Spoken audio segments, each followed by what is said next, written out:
Di bawah pohon rendu. Angin malam berdesir lembut di antara pepohonan kering di desa Karangwesi. Udara lembab, bercampur bau tanah dan bunga Kamboja yang gugur di pemakaman tua di pinggir desa.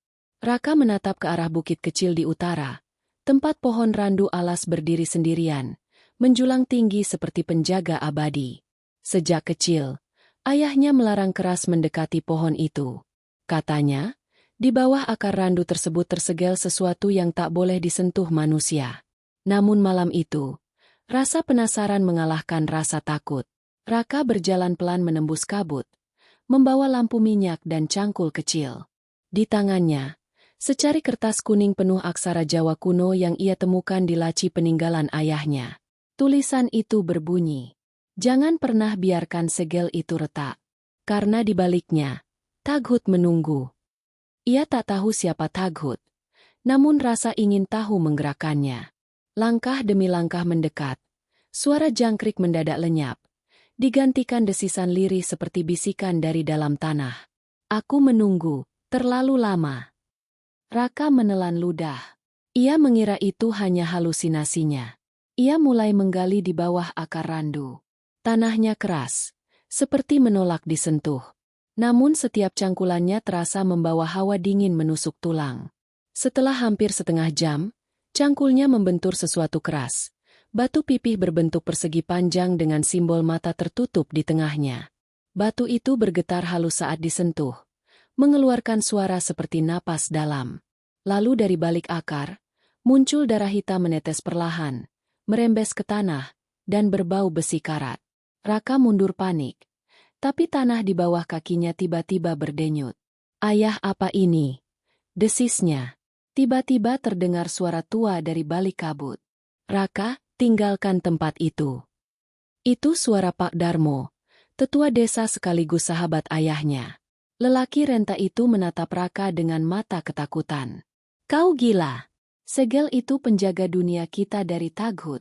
Kau mau buka gerbang neraka?" Raka tergagap. "Aku cuma ingin tahu apa yang ayah sembunyikan." "Tahu kadang berarti mati, nak." Namun semuanya terlambat. Batu itu mulai retak. Dari celah kecilnya, asap hitam menyembur, membentuk wajah tanpa bentuk. Hanya mata merah menyala dan mulut yang berbisik lirih. "Namaku Agut." Pak Darmo terhuyung. Tubuhnya bergetar hebat sebelum ambruk. Raka menatap ngeri saat tubuh lelaki tua itu mengering seketika, seperti disedot dari dalam. Suara tawa kecil menggema di antara akar pohon. Raka berlari sekuat tenaga meninggalkan tempat itu, tapi di belakangnya, pohon randu bergetar, daunnya berubah hitam, dan di batangnya muncul simbol mata yang sama dengan di batu segel. Sejak malam itu, angin di Karangwesi tak pernah berhenti berbisik nama yang sama, Taghut. Dan setiap orang yang bermimpi buruk melihat bayangan bertanduk di balik kabut, selalu bangun dengan darah dari hidung dan mata mereka. Raka tak tahu, dengan retaknya segel itu, ia baru saja membuka awal dari kutukan tua yang akan menelan seluruh Karangwesi. Mata yang mengintai di sumur tua. Sejak malam ia menggali segel di bawah pohon randu, Raka tak pernah tidur tenang. Setiap malam, ia terbangun karena mimpi sama. Wajah Pak Darmo yang kering seperti mayat, memanggil-manggil dari balik kabut sambil menunjuk sumur tua di belakang rumah. "Raka, kembalikan yang kau buka," sebelum mata itu terbuka sepenuhnya. Awalnya Raka mengira itu hanya rasa bersalah. Tapi tiap malam, mimpi itu makin nyata. Kadang saat ia terbangun, ia masih bisa mencium bau tanah basah dan darah karat seperti di bawah pohon randu malam itu. Desa Karangwesi juga berubah. Hewan-hewan peliharaan mati mendadak. Air sumur warga berbau amis dan kadang berwarna merah gelap. Anak-anak demam tinggi tanpa sebab, mengigau tentang lelaki hitam bermata api yang berdiri di depan rumah mereka. Dan di setiap kejadian aneh itu, orang selalu berkata, semuanya mulai setelah malam di pohon randu. Raka mencoba menenangkan diri. Ia duduk di depan rumah, menatap langit kelabu yang dipenuhi burung gagak. Ibunya, Bu Ratmi, semakin murung sejak kematian Pak Darmo. "Kamu harus pergi dari desa ini, nak," katanya lirih. "Ayahmu dulu sudah memperingatkan. Taghut itu bukan legenda. Raka diam. Ia ingin percaya semua hanya kebetulan. Tapi malam demi malam, suara itu semakin dekat. Suatu malam, lampu minyak di kamar Raka padam sendiri. Udara tiba-tiba membeku. Dari jendela, ia melihat sesuatu bergerak di dekat sumur tua di belakang rumah. Bayangan itu tinggi, kurus, dengan dua mata merah menyala. Jantung Raka berdetak cepat. Ia mengambil senter dan berjalan perlahan ke belakang. Daun-daun randu berjatuhan tanpa angin. Ketika ia sampai di dekat sumur, udara terasa berat. Sumur tua itu sudah lama tak digunakan. Bibirnya ditumbuhi lumut, dan di sekelilingnya tumbuh tanaman liar yang tak pernah bisa mati. Raka menyorotkan senter ke dalam sumur, tapi sinarnya tak menembus gelap. Ia hanya mendengar gemericik air pelan, lalu suara napas. Pelan, dalam, seperti seseorang bersembunyi di bawah. Siapa di sana? Serunya. Tak ada jawaban. Tapi tiba-tiba air sumur bergolak, dan sesuatu melesat keluar. Bukan makhluk, tapi sebuah bola mata besar, mengambang di udara, menatap lurus ke arah Raka. Bola mata itu berputar cepat. Pupilnya menyesuaikan arah cahaya senter, seolah mempelajari wajahnya. Raka jatuh terduduk. Ia menjerit, tapi suaranya tertelan angin. Mata itu kemudian pecah, menyemburkan darah hitam ke wajahnya. Dalam sekejap, pandangan Raka gelap. Ia pingsan. Ketika sadar, ia sudah berada di kamar. Ibunya duduk di sampingnya, wajah pucat dan cemas. "Kamu kenapa, Nak?" Raka hanya diam.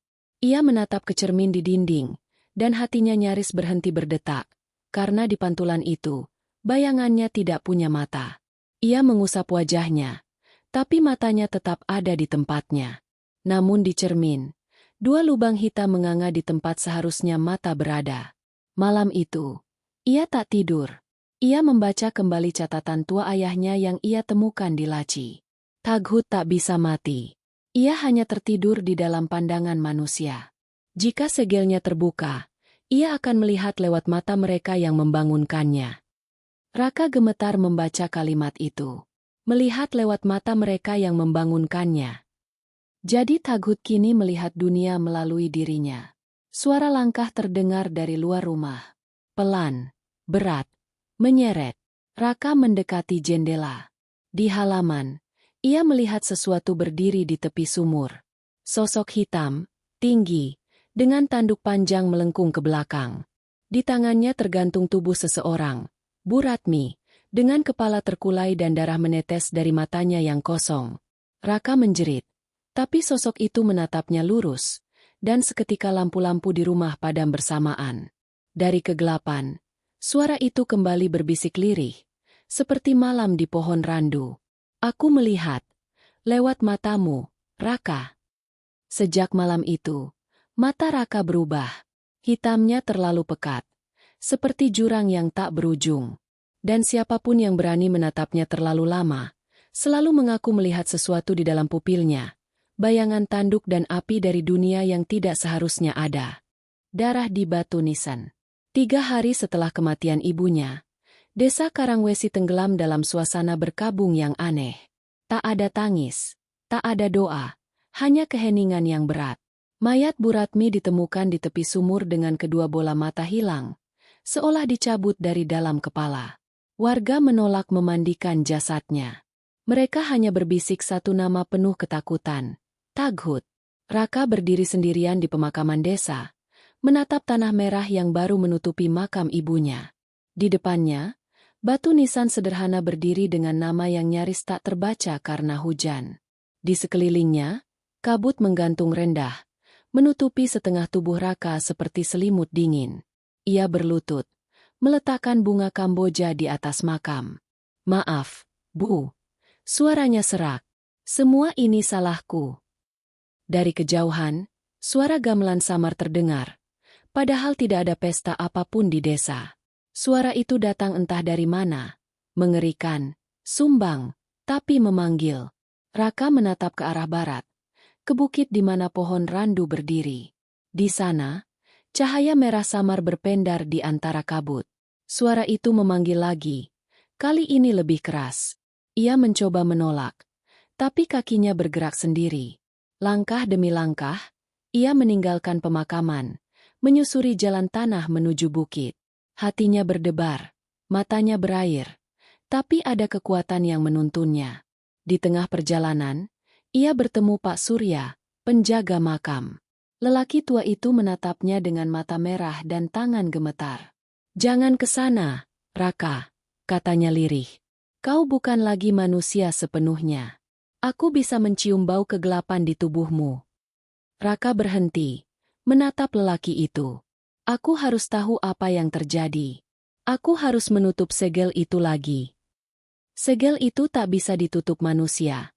Nak, sekali terbuka, hanya darah keturunan penjaga yang bisa menebusnya. Raka menelan ludah. Ia ingat kalimat di buku ayahnya. Darah penjaga adalah kunci bagi mata Taghut. "Kalau begitu, biar darahku yang jadi kunci," bisiknya. Pak Surya hanya menggeleng. "Kau pikir kau bisa menipu iblis tua itu? Dia sudah menatap lewat matamu. Kau hanya akan mempercepat kebangkitannya." Namun Raka tak mendengar lagi. Ia terus berjalan. Saat sampai di kaki bukit, hujan turun deras. Petir menyambar, menerangi bayangan pohon randu yang kini lebih hitam dari malam itu sendiri. Di bawahnya, tanah bergetar pelan. Batu segel yang dulu ia gali kini muncul sebagian ke permukaan. Berlumur darah segar meski hujan belum turun lama. Raka mendekat. Darah itu menetes dari langit, bukan dari tubuh siapapun. Bau besi dan daging hangus membuat perutnya mual. Ia berlutut, menempelkan telapak tangan ke batu itu. "Taghut," bisiknya. "Ambil aku, tapi lepaskan mereka." Batu itu berdenyut seperti jantung. Dari celah retakan, asap hitam keluar dan membentuk wajah samar dengan tanduk panjang. "Darahmu sudah kotor, Raka. Aku tak butuh tubuhmu. Aku butuh wadah yang bersih, yang belum tahu dosa." Raka terdiam. Wajah Anjani, anak kecil tetangga sebelah, muncul di pikirannya. Gadis 7 tahun itu sering datang ke rumah ibunya untuk belajar membaca. Malam sebelum ibunya meninggal, Anjani berkata ia bermimpi tentang mata besar di sumur yang memanggil namanya. "Tidak, kau tak akan menyentuhnya." Raka berteriak, tapi tanah di bawah kakinya pecah. Dari celah tanah muncul tangan-tangan hitam, menariknya ke bawah. Sambil terjatuh, ia menatap ke arah desa. Di kejauhan, ia melihat sosok kecil Anjani berdiri di halaman rumahnya, menatap ke arahnya dengan mata kosong, tanpa pupil. Raka menjerit, namun suaranya tenggelam dalam tanah dan hujan. Ketika ia membuka mata lagi, ia sudah berada di pemakaman. Tapi semua makam berubah. Batu-batu nisan berlumur darah, dan setiap nisan memiliki ukiran simbol mata yang sama dengan di batu segel. Ia berjalan di antara makam-makam itu, mencoba mencari makam ibunya. Tapi di tempat makam itu seharusnya ada. Hanya ada nisan baru bertuliskan, Raka Putra Ratmi wafat 17 Oktober 2025. Tangannya bergetar. Ia menyentuh batu nisan itu, dan darah segar menetes dari sela ukiran namanya sendiri. Lalu dari balik nisan, muncul suara kecil, suara anak. "Mas Raka, ayo main di sumur." Raka menoleh cepat. Di antara kabut, Anjani berdiri memegang boneka rusak. Di matanya, pupil hitam berputar seperti pusaran air.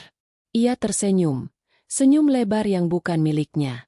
"Taghut sudah melihat dunia lewat aku sekarang," katanya. "Kau sudah tak dibutuhkan lagi." Langit berubah merah. Petir menyambar pohon randu di kejauhan. Batu nisan di sekitarnya bergetar. Darah merembes dari tanah, membentuk simbol mata raksasa di tanah pemakaman. Raka menatap ke langit, tubuhnya bergetar, dan ia akhirnya mengerti. Ia telah mati sejak malam ia membuka segel itu. Dan kini, dunia sedang membuka matanya untuk Taghut. Bisikan di balik dinding pura. Pagi di desa Karangwesi selalu diselimuti kabut. Tapi pagi itu berbeda. Kabutnya berwarna kemerahan, seolah langit sendiri berdarah. Warga desa menutup pintu. Tak ada yang keluar.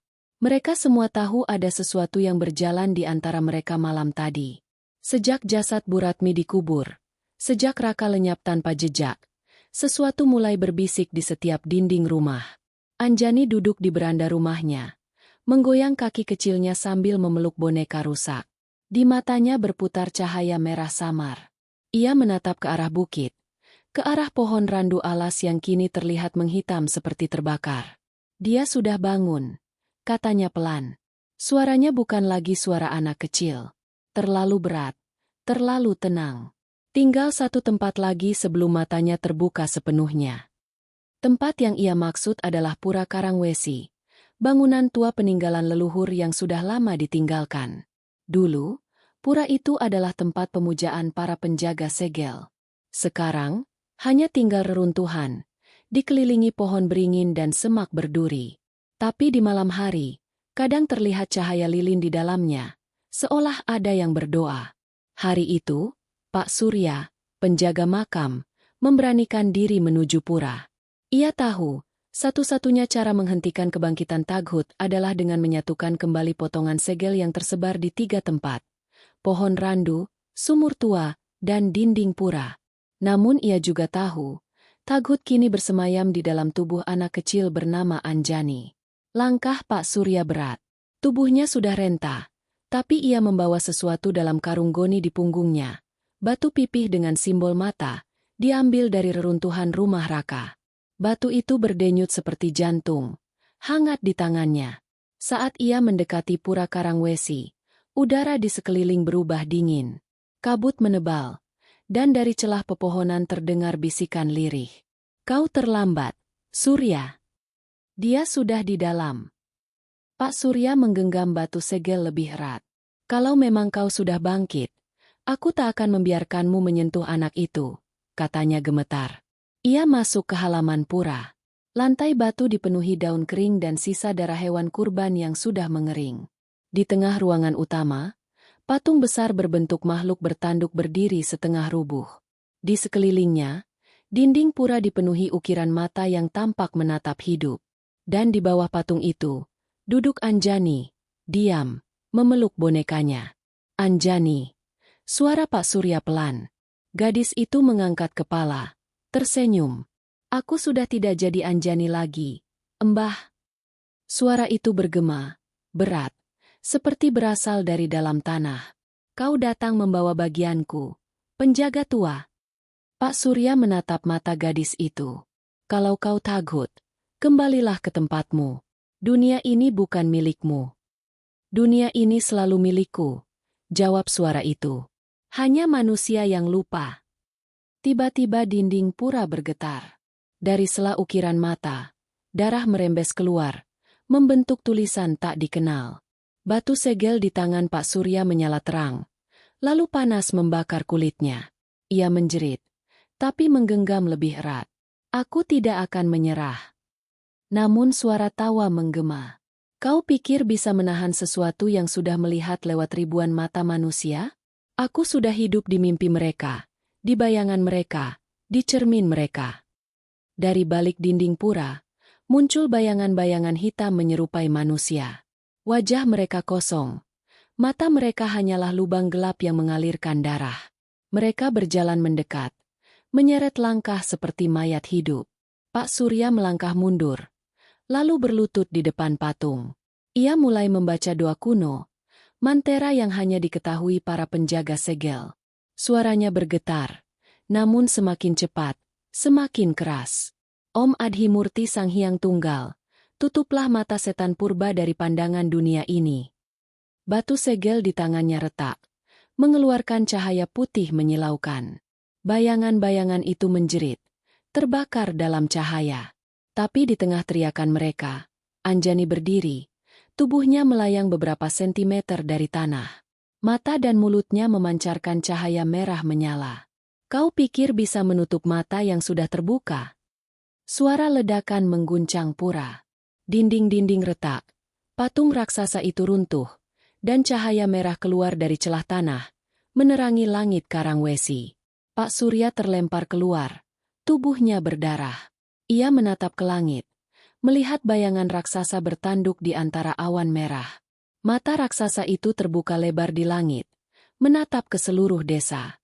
Dari kejauhan, warga Karangwesi berteriak histeris. Rumah-rumah bergetar, kaca pecah, dan darah mulai menetes dari langit. Pak Surya mencoba berdiri, tapi suaranya hanya tinggal bisikan. Raka, kalau kau masih dimanapun, hentikan dia. Sebelum napas terakhirnya, ia melihat Anjani berjalan keluar dari reruntuhan pura, tersenyum. Di belakangnya, bayangan Taghut menjulang tinggi, perlahan mengambil bentuk manusia. Malam itu, lonceng kematian desa berbunyi 3 kali, dan Karangwesi resmi menjadi tempat di mana dinding antara dunia manusia dan dunia Taghut mulai runtuh. Anak lelaki yang tidak punya bayangan. 3 malam setelah ledakan di Pura Karangwesi, desa itu bukan lagi tempat manusia. Kabut merah menutupi matahari, ayam tak lagi berkokok, dan air sungai berubah sepekat darah. Di jalan-jalan desa, terdengar langkah-langkah berat dari sesuatu yang tak tampak. Orang-orang bersembunyi di rumah masing-masing, berdoa dengan suara serak. Tapi doa itu tak lagi sampai. Karena di langit, mata raksasa masih terbuka, memandang, mengawasi, menertawakan. Di tengah kekacauan itu, Raka kembali. Tapi bukan sebagai manusia sepenuhnya. Ia muncul di tepi desa, tubuhnya penuh tanah dan luka. Wajahnya pucat, matanya hitam polos tanpa warna, seperti 2 lubang menuju kegelapan. Ia tidak tahu bagaimana ia bisa hidup kembali. Yang ia ingat hanya bisikan dari dalam tanah. Belum waktumu mati, penjaga. Kau masih harus melihat apa yang telah kau lepaskan. Raka berjalan tertatih menuju rumahnya. Namun yang tersisa hanyalah puing dan dinding gosong. Dari balik reruntuhan, ia mendengar suara langkah kecil. Seorang anak lelaki muncul, kurus, wajahnya kotor, matanya kosong. Mas Raka? Suara itu lirih. Aku Deno. Aku sendirian sekarang. Semua orang di rumahku hilang. Raka memeluk bocah itu. Deno adalah anak dari almarhum Pak Darmo. Anak kecil yang dulu sering bermain dengan Anjani. Aku akan melindungimu, kata Raka pelan. Tapi dalam hatinya ia tahu, tidak ada tempat aman di Karangwesi lagi. Malam itu, mereka berdua bersembunyi di rumah bekas balai desa. Dari luar terdengar jeritan dan suara langkah banyak kaki. Raka menatap keluar jendela. Bayangan orang-orang berjalan, tapi tak satu pun punya wajah. Mereka seperti tubuh kosong yang digerakkan oleh sesuatu. Deno memegang tangan Raka. Mas, mereka bilang Anjani sudah jadi dewi. Dia datang ke mimpi-mimpi anak kecil. Suruh semua ikut dia ke pohon randu. Raka menatap bocah itu ngeri. Kau juga bermimpi begitu? Deno menggeleng pelan. Tidak, Mas. Aku tidak pernah mimpi. Aku tidak punya bayangan. Raka membeku. Kata-kata itu bergema di kepalanya. Ia menatap lantai yang diterangi cahaya lilin. Dan benar, di bawah tubuh Deno, tidak ada bayangan sama sekali. Darah Raka dingin. Ia ingat catatan terakhir ayahnya. Ketika Taghut menatap dunia, sebagian jiwa manusia akan tercerabut. Mereka yang kehilangan bayangan adalah mereka yang sudah setengah dimiliki. Raka menarik napas panjang. Deno, kau harus pergi dari sini. Jangan dekat dengan pohon randu. Tapi bocah itu hanya tersenyum. Aku harus ke sana. Mas, dia memanggil. Katanya aku akan jadi cahaya dunia baru. Raka mencoba menahan, tapi Deno melangkah keluar. Di bawah cahaya bulan merah, anak itu berjalan pelan ke arah utara, ke bukit di mana pohon randu berdiri. Setiap langkahnya meninggalkan jejak asap hitam. Raka mengejar. Angin malam berdesir seperti tawa. Dari setiap rumah, orang-orang keluar satu persatu, menunduk, berjalan ke arah yang sama, menuju pohon randu. Mata mereka kosong, mulut mereka tersenyum. Desa itu kini seperti arak-arakan mayat berjalan. Ketika mereka sampai di bawah pohon randu, Anjani sudah berdiri di sana. Tubuhnya kini setinggi orang dewasa. Matanya merah menyala. Di belakangnya, bayangan Taghut menjulang, menembus langit yang berputar. "Selamat datang, anak-anak matahari," katanya lembut. "Hari ini, kita tinggalkan dunia manusia." Raka berteriak, "Anjani, lepaskan mereka. Kau bukan dewi, kau iblis yang mencuri cahaya mereka." Anjani menoleh. Senyumnya lembut tapi matanya kosong. "Kau masih hidup? Bagus. Taghut ingin kau melihat lahirnya dunia baru." Ia menatap Deno. "Anak tanpa bayangan, kau adalah pintu terakhir. Karena lewat tubuhmu, aku akan membuka mata ketiga Taghut." Deno diam. Lalu perlahan, tubuhnya memancarkan cahaya putih menyilaukan. Kulitnya retak. Darah hitam mengalir dari pori-porinya. Di dadanya muncul simbol mata raksasa yang berdenyut hidup. Raka berlari, memeluk bocah itu, berusaha menutupi dadanya dengan tangan. "Tahan, Deno, jangan biarkan dia masuk."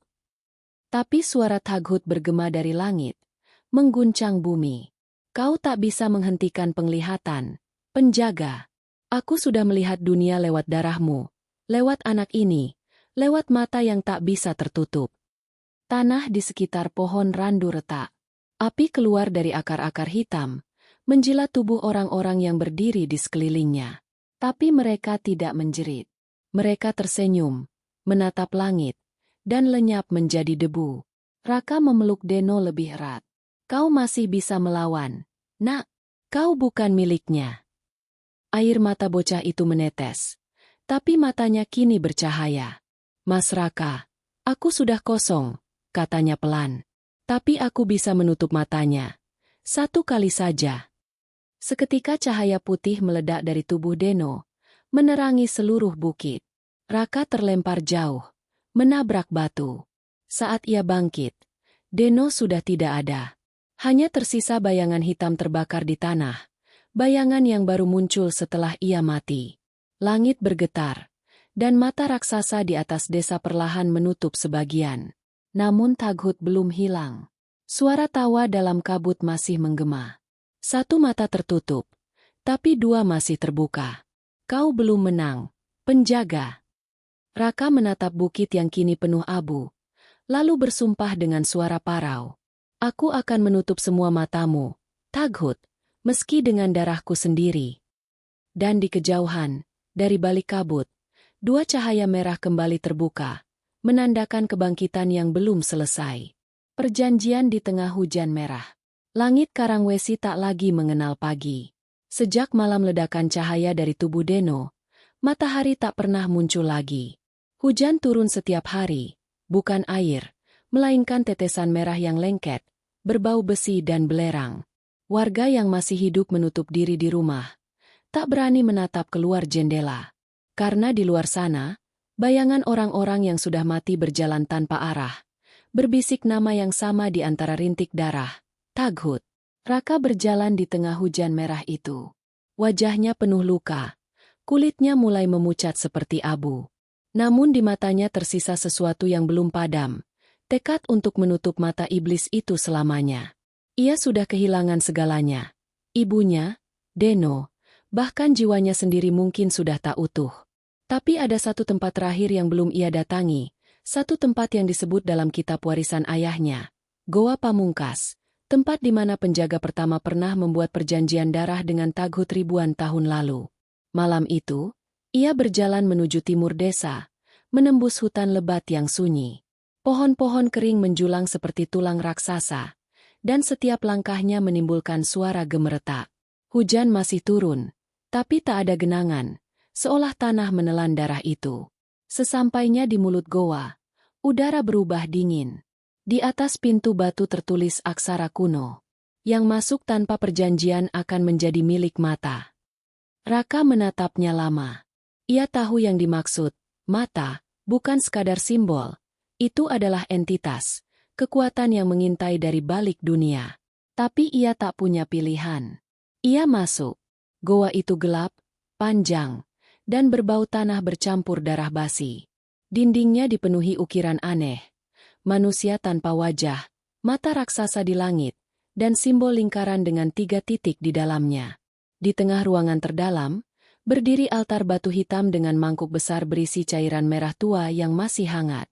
Raka berlutut di depan altar. Di sana tergeletak kitab kuno dengan tulisan yang sama seperti catatan ayahnya. Ia membuka halaman terakhir dan membaca. Untuk menutup mata Taghut, penjaga harus membuat perjanjian darah. Satu kehidupan untuk satu mata. Tapi darah manusia tidak cukup. Ia harus memberi bagian dari jiwanya sendiri. Raka terdiam. Ia tahu ini bukan sekadar ritual. Ini pengorbanan. Tapi Deno, ibunya, dan semua yang telah hilang membuat keraguannya lenyap. Ia menggenggam pisau persembahan di altar, menatap tangannya sendiri. Kalau ini harga untuk menghentikanmu, bisiknya, aku akan bayar. Ia mengiris pergelangan tangan, membiarkan darah menetes ke dalam mangkuk. Cairan di dalamnya mendidih, memancarkan cahaya merah menyilaukan. Udara bergetar, dan dari kegelapan terdengar suara berat, familiar, menyeramkan. Penjaga terakhir datang untuk berdagang dengan kegelapan. Apa yang kau tawarkan? Jiwaku, jawab Raka. Sebagai ganti untuk menutup mata keduamu. Suara itu tertawa rendah. Kau tahu harga yang harus dibayar? Jika kau gagal, kau tak hanya kehilangan jiwa, kau akan menjadi mataku yang ketiga. Aku tidak akan gagal. Dari dalam kabut yang muncul di tengah altar, dua sosok mata raksasa terbuka. Ruangan menjadi merah menyala. Angin berputar kencang, dan tubuh Raka terangkat dari tanah. Tulang-tulangnya berderak, darah mengalir dari hidung dan mulutnya, tapi ia tidak menjerit. Dalam pikirannya, suara ayahnya terdengar.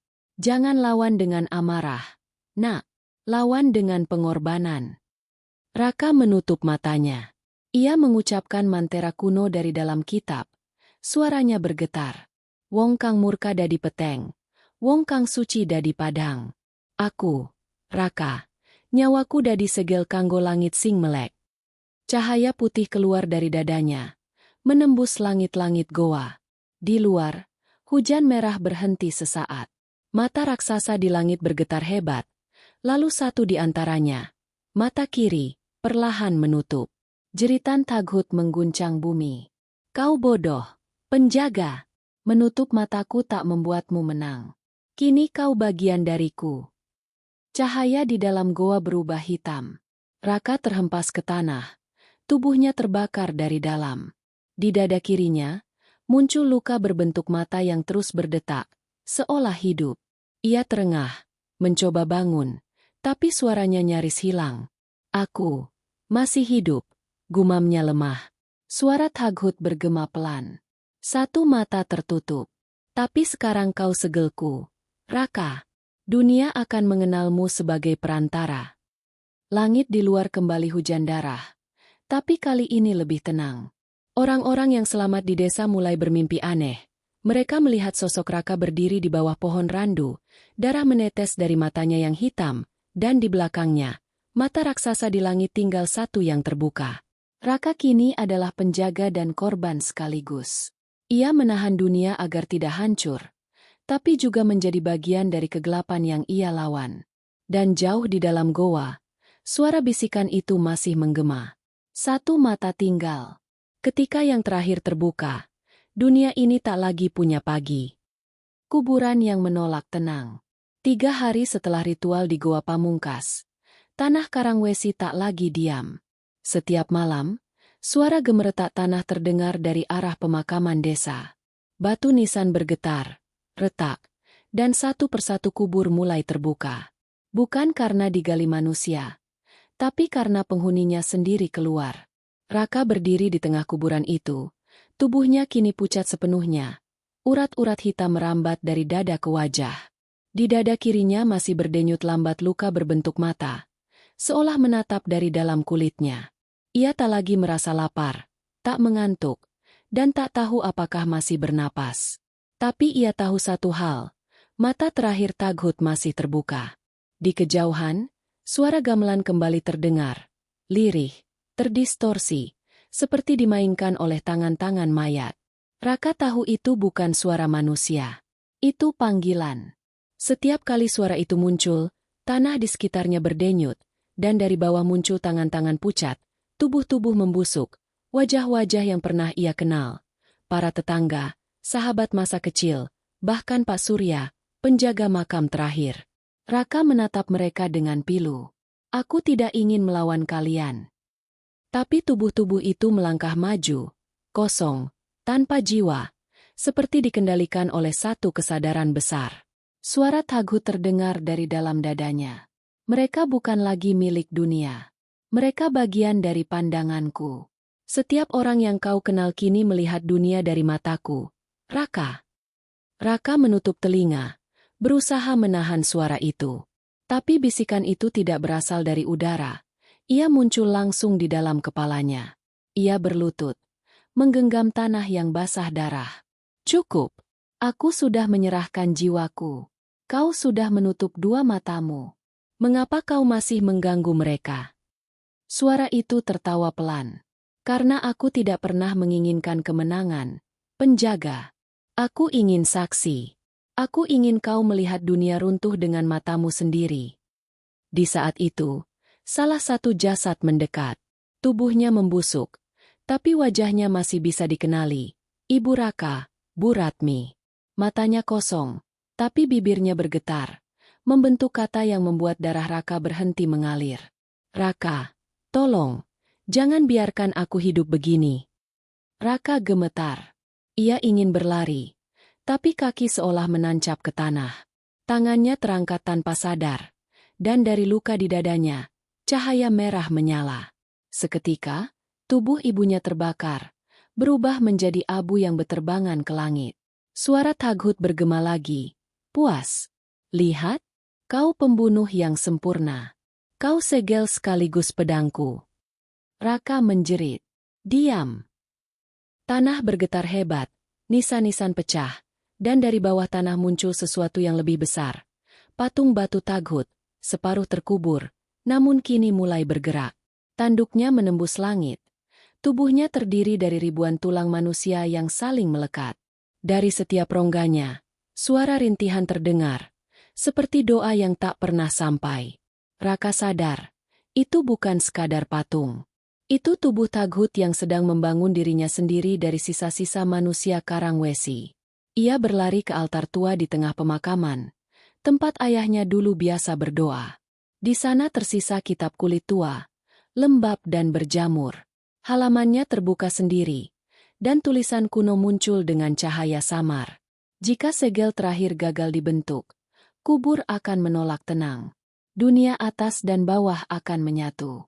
Hanya darah penjaga sejati yang bisa menutup gerbang terakhir. Raka menatap ke langit. Gerimis darah mulai turun lagi, tapi kali ini lebih panas, membakar kulitnya. Ia menggenggam belati peninggalan ayahnya dan menatap dada sendiri, tempat luka mata berdenyut cepat. Kalau ini harus berakhir dengan aku, biarlah begitu. Tiba-tiba, tanah di belakangnya meledak. Dari celah itu, muncul Anjani, tapi bukan anak kecil lagi. Tubuhnya tinggi, matanya tiga, bersinar merah menyala. Di wajahnya tidak ada ekspresi manusia. Kau pikir bisa menutup mata yang sudah terlahir? Katanya dengan suara dua nada. Kau sendiri kini bagian dari pandangannya. Raka, kau tak bisa mati tanpa membuatnya lahir sempurna. Raka berdiri tegak. Kalau begitu, aku akan mati bersamanya. Ia menancapkan belati ke dadanya sendiri. Darah hitam menyembur. Dan dari luka itu keluar cahaya putih membutakan. Tubuh Anjani mundur, menjerit, dan seluruh tanah Karangwesi bergetar hebat. Patung Taghut berhenti bergerak. Mata-matanya pecah satu persatu. Suara ribuan arwah menjerit bersamaan. Namun Taghut tertawa dari dalam bumi. Kau bodoh, penjaga. Kau pikir kematian bisa menutup pandangan? Setiap kematian hanyalah jendela baru untukku. Raka tersungkur di tanah. Darahnya bercampur lumpur merah. Tapi ia tersenyum lemah. Kalau begitu, aku akan menjadi jendela yang tak bisa kau lihat. Ia menekan dadanya, memaksa luka itu menutup, menahan cahaya di dalam tubuhnya. Perlahan, seluruh pemakaman tertelan cahaya putih. Arwah-arwah berhenti bergerak. Tubuh-tubuh yang berjalan runtuh menjadi debu. Ketika cahaya memudar, Karangwesi menjadi sunyi. Tak ada suara, tak ada bayangan bergerak. Hanya kabut putih yang menutupi segalanya. Di tengah pemakaman, hanya tersisa batu nisan baru dengan tulisan samar. Raka, penjaga terakhir. Ia menutup mata iblis dengan jiwanya sendiri. Namun dari jauh, di balik kabut, samar terdengar suara lembut. Suara anak kecil tertawa. Dan jika seseorang berani menggali tanah pemakaman itu malam hari, mereka akan melihat sesuatu yang mengerikan. Tidak ada jasad di bawah nisan itu. Pengorbanan terakhir penjaga segel. Malam itu, Karangwesi tidak lagi seperti dunia manusia. Langitnya retak, tanahnya bernafas, dan udara berbau abu terbakar. Di atas tanah yang dulunya pemakaman, kini berdiri sesuatu yang bukan lagi sepenuhnya duniawi. Gerbang Taghut, sebuah pusaran hitam raksasa yang berputar di tengah udara, menghisap cahaya dan waktu. Di sekelilingnya, bayangan manusia berbaris, tanpa wajah, menyanyikan nyanyian kuno dalam bahasa yang tak lagi dikenal. Di antara kabut itu, sosok Raka muncul. Tubuhnya kini hanya setengah manusia, kulitnya pucat keperakan, urat hitam merayap sampai ke wajah, dan dari dadanya masih terpancar cahaya putih samar yang menahan pusaran kegelapan. Ia berjalan tertatih, membawa belati peninggalan ayahnya yang kini membara seperti bara. Jadi, ini akhirnya, gumamnya lirih. Suaranya serak, nyaris seperti bisikan. Di sekelilingnya, udara menjerit. Dari pusaran gerbang, Taghut berbicara, bukan lagi sebagai suara, melainkan sebagai getaran yang terasa langsung di tulang. Raka, kau telah menjadi segel, kau telah menjadi jembatan. Tapi dunia masih belum menebus dosanya. Tutup mataku sekali lagi, dan kau akan menghancurkan keseimbangan. Raka menatap pusaran itu dengan mata hitam yang mulai retak di tepinya. Tidak ada keseimbangan. Kau dan manusia sama-sama haus. Tapi satu hal yang manusia punya dan kau tidak, kemampuan untuk berhenti. Taghut tertawa. Suaranya bergema seperti ribuan guntur sekaligus. Berhenti? Kau pikir kau bisa menghentikan keabadian dengan tekad? Kau tidak tahu siapa dirimu sebenarnya. Raka terdiam. Dalam kepalanya, ingatan muncul satu persatu. Wajah ayahnya yang membakar kitab kuno, ibunya yang berdoa di malam penuh petir, dan bayangan seorang perempuan berjubah hitam yang selalu muncul di mimpinya. Perempuan dengan mata tiga, yang dulu ia kira Taghut sendiri. Tapi kali ini, dari dalam kabut, sosok itu benar-benar muncul. Perempuan itu melangkah pelan, wajahnya teduh. Namun di dahi kirinya tampak simbol lingkaran dengan 3 titik. Suaranya lembut, tapi menggema di seluruh langit. Raka, anakku. Raka terpaku. Kau, siapa? Perempuan itu tersenyum tipis. Aku bukan Taghut, dan bukan manusia. Aku adalah segel pertama, Sri Niskala, sang penjaga mula. Aku dikutuk menjadi pintu antara dunia dan kegelapan. Darahku adalah darah yang sama mengalir di tubuhmu. Raka tertegun. Jadi aku? Ya, jawab Sri Niskala, keturunan penjaga pertama. Tapi Taghut lahir dari manusia juga. Dari keserakahan dan ketakutan mereka. Setiap kali manusia menyebut namanya, ia tumbuh kembali. Taghut bergema. Marah. Diam. Penjaga palsu. Kau pikir rahasiamu akan menahan mereka? Dunia sudah memilihku. Langit terbelah. Petir hitam menyambar tanah. Arwah-arwah di sekitar mulai menjerit. Tubuh mereka mencair seperti lilin. Gerbang berputar semakin cepat. Raka menatap ibunya yang abadi itu. Kalau darah kita yang membuka, darah kita juga harus menutupnya, kan? Sri Niskala menunduk. Ya, tapi itu berarti akhir dari semua penjaga. Dunia akan bebas, tapi tak akan ada lagi yang menahan keseimbangan. Raka tersenyum lemah. Keseimbangan itu sudah lama hancur. Ia mengangkat belati, menatap pusaran hitam di depannya. Taghut menjerit. Beraninya kau mengkhianati darahmu sendiri. Raka, kau pikir manusia pantas diselamatkan setelah semua kebusukan mereka. Raka melangkah maju. Setiap langkahnya membuat tanah di bawah kakinya membara. Tidak, aku tidak menyelamatkan manusia. Aku hanya ingin kau berhenti melihat mereka. Ia menancapkan belati ke dadanya untuk kedua kalinya. Kali ini, bukan hanya darah yang keluar, tapi cahaya putih pekat yang menyembur dari tubuhnya, langsung menuju gerbang kegelapan. Sri Niskala menutup mata, memanjatkan doa terakhir penjaga kuno. Dumadakan pepeteng dadi padhang, kaula bali marang sangkan paraning dumadi. Cahaya putih itu menelan langit. Gerbang hitam retak, kemudian meledak seperti kaca. Suara Taghut memekik kesakitan. Kau tak bisa menutup mataku selamanya. Aku adalah pandangan di setiap hati manusia. Aku.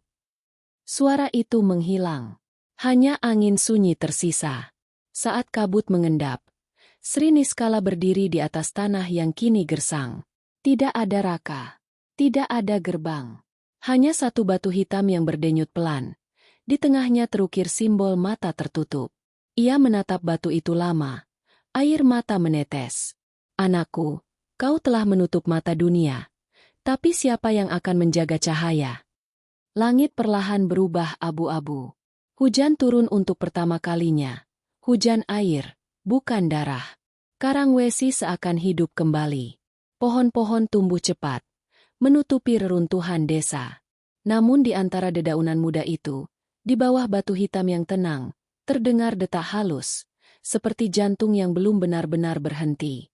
Dan jauh di kota besar, ratusan kilometer dari Karangwesi, seorang anak kecil lahir pada malam yang sama. Di dahinya, ada tanda kecil berbentuk lingkaran dengan 3 titik. Kelahiran kembali Taghut. 20 tahun berlalu sejak cahaya terakhir menerangi Karangwesi. Hutan telah menelan desa itu sepenuhnya. Jalan batu berubah menjadi akar, rumah menjadi gundukan tanah, dan sungai yang dulu mengalir merah kini tenang seperti kaca. Tak ada yang tahu bahwa di bawah akar-akar beringin raksasa di tengah hutan itu, batu hitam segel Raka masih berdenyut perlahan, seperti jantung dunia yang belum berhenti berdetak. Namun dunia di luar Karangwesi telah berubah. Kota-kota besar tumbuh cepat, lampu neon menggantikan bintang, dan manusia tak lagi percaya pada mitos. Tapi sebagaimana kata Sri Niskala dahulu, Taghut tidak mati, ia hanya berganti bentuk. Malam itu, di kota yang jauh dari desa terkutuk itu, seorang anak muda bernama Nara duduk di kamar kos kecilnya di lantai 12 gedung apartemen tua. Ia adalah mahasiswa arkeologi. Cinta matinya pada hal-hal kuno membuatnya lebih sering berada di museum daripada di kampus. Tapi ada hal lain tentang dirinya yang tak bisa ia pahami. Setiap kali ia memejamkan mata, ia melihat sebuah mata raksasa yang menangis darah. Sejak kecil, mimpi itu menghantuinya. Ibunya hanya berkata itu, tanda anugerah dari leluhur. Tapi Nara tahu, sesuatu di dalam dirinya bukanlah anugerah. Di dahinya, di balik rambut tebalnya, tersembunyi tanda lahir kecil berbentuk lingkaran dengan 3 titik. Suatu malam, Nara menemukan artikel lama di forum arkeologi gelap. Reruntuhan Karangwesi, desa yang hilang di tengah Jawa. Foto-fotonya buram, tapi salah satu menunjukkan ukiran batu dengan simbol yang sama seperti di dahinya. Rasa ingin tahunya menelan ketakutan. Ia memutuskan pergi ke sana. Perjalanan menuju hutan itu berat. Tak ada jalan resmi, hanya kabut dan bisikan. Saat ia akhirnya tiba di tengah hutan, waktu terasa berhenti. Langit mendung, angin diam. Di depan matanya, berdiri batu hitam raksasa yang tertutup lumut, tapi masih berdenyut lemah seperti makhluk hidup. Nara mendekat. Jantungnya berdetak cepat. Tangannya gemetar saat menyentuh permukaan batu. Seketika, suara seperti napas panjang terdengar dari bawah tanah. Akhirnya, pandanganku kembali menemukan tubuhnya. Nara mundur panik. Siapa itu? Aku adalah mata yang tak pernah tertutup. Aku Taghut, dan kau, anak dari darah penjaga, adalah jendela terakhirku. Nara terjatuh. Batu itu bergetar. Tanah di sekitarnya retak. Dari dalam retakan, asap hitam merembes keluar, membentuk bayangan seperti wajah manusia, bermata satu, besar, menyala merah. Aku, Aku bukan siapa-siapa, kata Nara tergagap. Tidak, Nara. Kau adalah kelanjutan dari Raka. Darahnya hidup dalam tubuhmu. Ia menutup mataku dengan jiwanya. Tapi jiwanya kini hidup di dalammu. Cahaya putih tiba-tiba keluar dari dada Nara. Seperti reaksi naluriah. Batu hitam berhenti bergetar sesaat. Tapi kemudian menyala lebih terang. Di antara cahaya itu, Nara melihat sekelebat bayangan lelaki muda berwajah mirip dirinya. Raka. Kau harus menahannya. Nara. Jangan biarkan matanya terbuka lagi. Kata bayangan itu lirih. Suaranya serak tapi hangat. Kau adalah penjaga baru. Namun Taghut tertawa nyaring. Penjaga baru? Dunia tidak membutuhkan penjaga lagi. Dunia sudah buta oleh dirinya sendiri, oleh cahaya buatan, oleh kesombongan mereka. Aku hanya perlu satu mata terbuka untuk melihat semuanya kembali. Asap hitam mulai berputar, membentuk pusaran seperti gerbang mini di udara. Dari dalamnya, suara ribuan bisikan keluar, suara manusia modern, penuh amarah dan kebencian. Media sosial, peperangan, keinginan untuk menguasai. Semua itu menjadi bahan bakar bagi kegelapan. Nara menutup telinganya. Cukup. Aku tidak mau menjadi bagianmu. Kau tidak bisa memilih. Darah penjaga. Raka menutup mataku dengan pengorbanan. Kau akan membukanya dengan keputusasaanmu. Langit di atas hutan berubah merah. Awan berputar, dan di tengahnya muncul mata raksasa ketiga. Bukan dari dunia ini, tapi dari dalam kesadaran manusia itu sendiri. Nara menjerit. Darah keluar dari hidungnya. Tapi tiba-tiba, dari balik kabut, muncul sosok perempuan berpakaian hitam. Sri Niskala, abadi, tak tersentuh waktu. Cukup. Taghut. Waktumu sudah lewat. Ia meletakkan tangannya di pundak Nara. Cahaya putih keluar dari tubuh keduanya, menelan bayangan hitam. Nara, dengarkan aku, katanya lirih. Raka mengorbankan tubuhnya. Kau harus mengorbankan masa depanmu. Jangan biarkan dunia mengingat namanya. Nara mengangguk. Air mata menetes. Ia menatap batu hitam itu sekali lagi, lalu meletakkan tangannya di permukaannya. Kalau dunia tak boleh mengingat, biarkan aku yang menjadi ingatannya. Cahaya putih meledak. Suara Taghut menjerit terakhir kalinya sebelum lenyap dalam kehampaan. Ketika semuanya reda, hutan Karangwesi kembali hening. Batu segel kini bersinar lembut, dan di permukaannya terukir nama baru. Nara, penjaga yang tak dikenal. Sri Niskala berdiri di sana lama, menatap nama itu dengan senyum sedih. Dua penjaga, dua pengorbanan. Dunia tenang untuk sementara, sampai manusia kembali lupa.